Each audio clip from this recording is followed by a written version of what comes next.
जय हिंद दोस्तों एक बार फिर से आप सभी का स्वागत है हमारी इस ज्ञान की दुनिया में। दोस्तों आज के हमारे इस वीडियो में हम आपको बताएंगे गोंडवाना साम्राज्य के बारे में। दोस्तों गोंडवाना के सबसे शक्तिशाली राजा संग्राम सिंह हुए हैं, जिन्होंने गोंडवाना साम्राज्य की पताका दूर दूर तक फहराई। उनके शासनकाल में न केवल राज्य की सीमाएं सुरक्षित रही, बल्कि आसपास की विघटनकारी शक्तियां गोंडवाना की लड़ाकू सेना से भयभीत रहती थी। यही वह समय रहा जब अनेक मठ मंदिरों तालाबों का निर्माण हुआ और कला संस्कृति को बढ़ावा मिला। दोस्तों 13वीं शताब्दी के बाद कलचुरी काल के अवसान के पश्चात गोंड राज्य वंश मध्य भारत में बड़ी ताकत बनकर उभरा। गोंडवाना की सशक्त सेना और युद्ध कला में प्रवीण सैनिकों के आगे दूर दूर की रियासतें भी गोंडवाना से मित्रवत व्यवहार रखने में अपनी कुशलता समझती थी। संग्राम सिंह के समय गोंडवाना देश के मध्य में चट्टान की तरह खड़ा था। यही कारण रहा कि दक्षिण भारत की सभ्यता और संस्कृति बाहरी आक्रमण के दीर्घकाल तक सुरक्षित रही।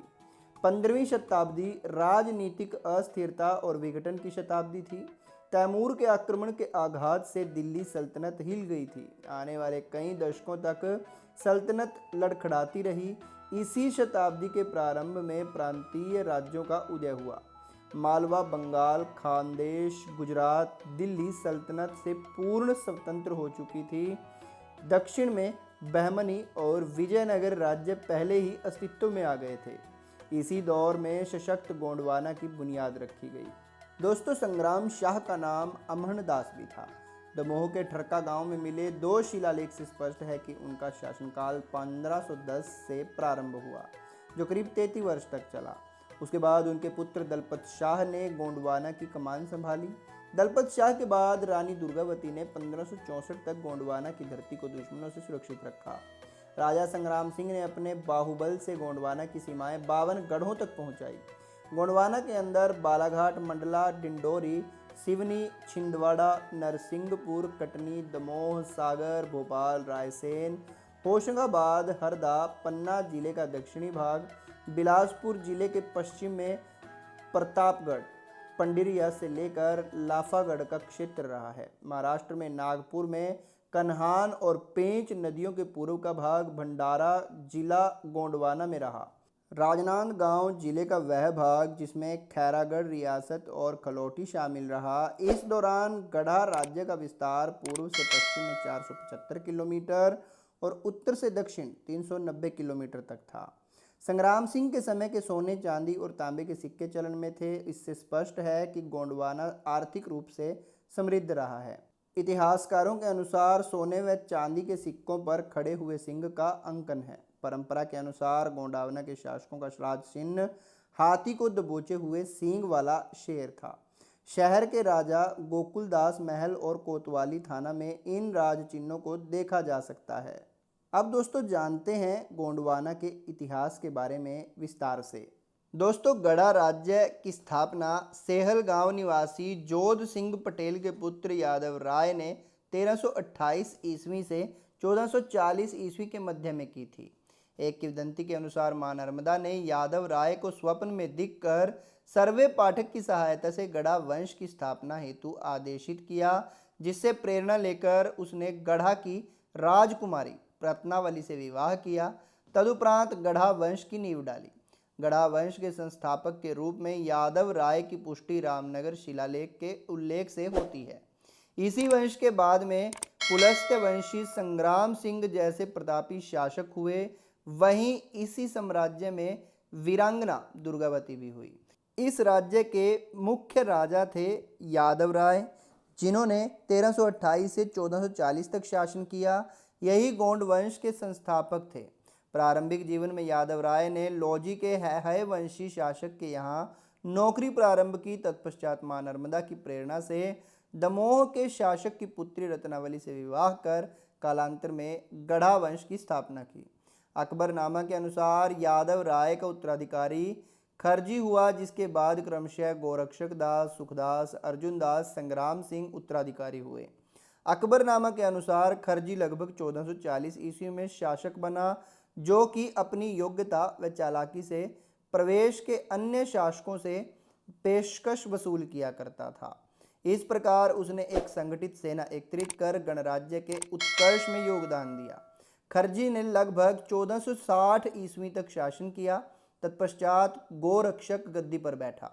इसी के समय में 1467 ईस्वी में मालवा के सुल्तान महमूद शाह के सैन्य अधिकारी ने किला अमरेल के बागी शासक राय चीता को पराजित किया। इस घटना का उल्लेख शिहाब हकीम ने अपनी पुस्तक मासीरे महमूद शाही में किया है। इसके पश्चात सुखनदास या संगीनदास 1480 में गद्दी पर बैठा। उसने सैन्य शक्ति को बढ़ाते हुए सर्वप्रथम 500 घुड़सवार से 60,000 की पैदल सेना का गठन किया।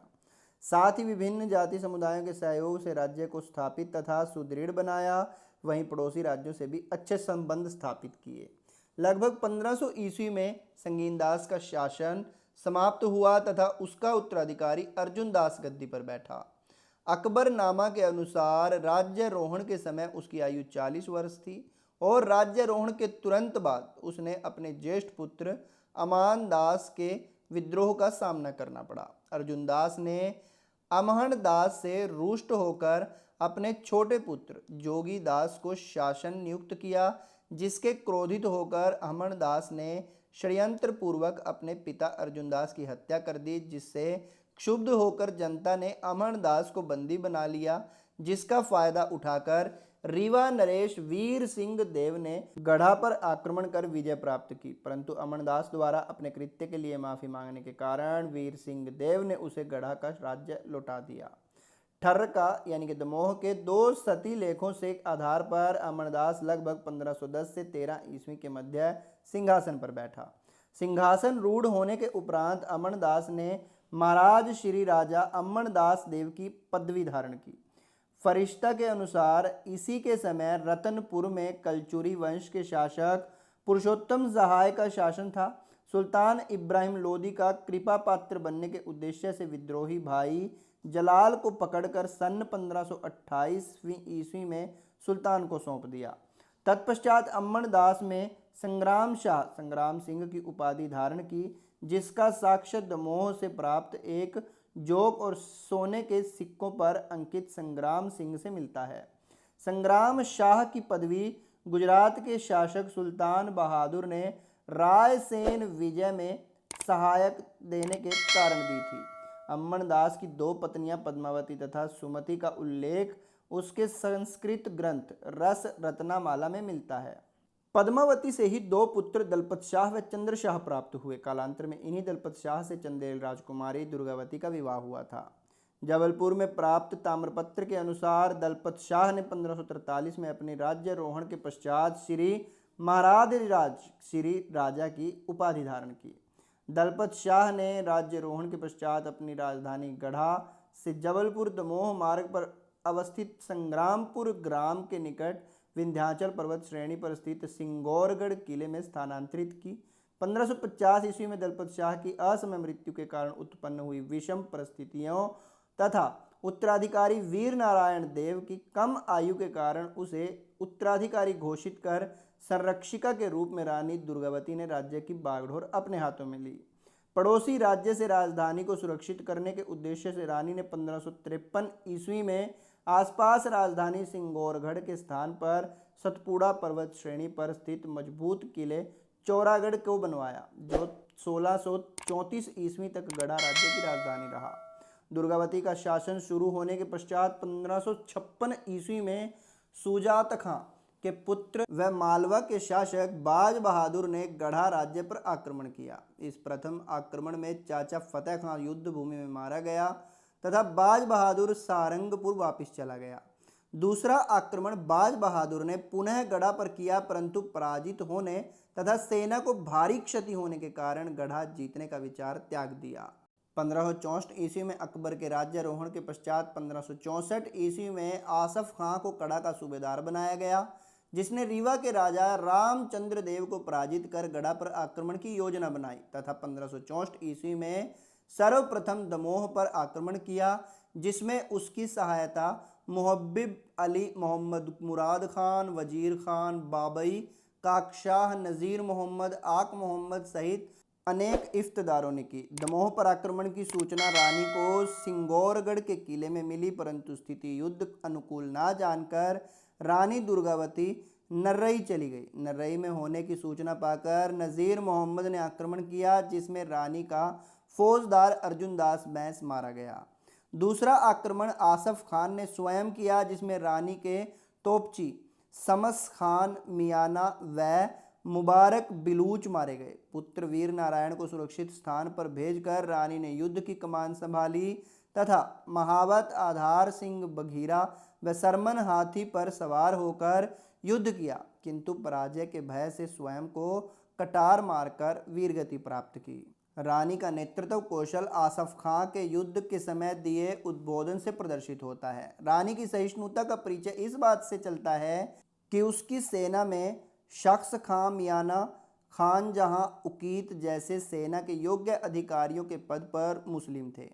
इसके पश्चात उत्तरकालीन गोंड शासक थे चंद्र शाह, मधुकर शाह, प्रेम शाह, हृदय शाह। प्रेम शाह के पश्चात उसका कला संरक्षक पुत्र हृदय शाह शासक बना। वह युवावस्था से ही मुगल दरबार में सेवा देने के कारण मुगल प्रशासन का कृपा पात्र था, परंतु 1664 ईस्वी में सरदार खान को चौरागढ़ का तुलुबदार बनाने के पश्चात स्थिति नियंत्रण न कर पाने के कारण 1651 ईस्वी में जुझार सिंह के भाई पहाड़ सिंह को चौरागढ़ का जागीरदार बनाकर भेजा गया। चौरागढ़ किला हाथ से निकल जाने के पश्चात राजधानी परिवर्तन का फैसला हृदय शाह ने लिया, जिसके लिए आवश्यकता थी सुदूर सुरक्षित स्थान की, जो उसे प्राप्त हुआ सतपुड़ा के जंगलों से 20 किलोमीटर दूर रामनगर के रूप में। सन 1651-52 ईस्वी में लगभग हृदय शाह ने रामनगर को अपनी राजधानी बनाया, जिसका उल्लेख लक्ष्मी प्रसाद दीक्षित कृत गजेंद्र मोक्ष काव्य में मिलता है। 1857 की क्रांति में अवंती बाई और शंकर शाह ने वीरगति प्राप्त की थी। गोंडकालीन स्थापत्य कला की बात करें तो गढ़ा मदन महल स्थित दुर्ग, सिंगौरगढ़ दुर्ग, चौरागढ़ दुर्ग, रामनगर दुर्ग, बाजना मठ, पचमठा मंदिर, संग्राम सागर, चौरागढ़ स्थित बावड़ी, रामनगर स्थित बावड़ी, छोटा टोला स्थित बावड़ी आदि ये सभी हैं। तो दोस्तों ये था हमारा आज का वीडियो, जिसमें हमने आपको बताया गोंडवाना साम्राज्य के बारे में। अगर आपको वीडियो पसंद आया हो तो वीडियो को लाइक करें और शेयर ज़रूर करें। जल्दी मिलेंगे आपको फिर से एक और नए वीडियो के साथ। तब तक के लिए जय हिंद, जय भारत।